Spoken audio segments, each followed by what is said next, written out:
Nekem így az volt nagyon meglepő, hogy mennyire nehéz információt szerezni arról, hogy mi történik, hogy egy ilyen bizonytalan tünetrendszerrel egyik orvostól kerültem a másikhoz, mindenki valami másra tippelt, kiderült egy csomó minden más probléma, amikre eddig nem is gondoltam, és amik semmi összefüggésben nincsenek az eredeti diagnózisommal,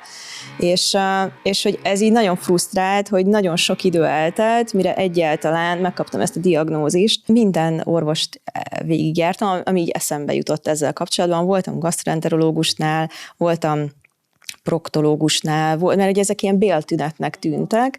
és az egyik orvos mondta azt, hogy hát így úgy tűnik, hogy ezek ilyen ciklikusan térnek vissza ezek a tünetek, és aztán így rájöttem, hogy igen, és ez egyébként a ciklusom adott időszakainak megfeleltethetően jelennek meg, és hogy így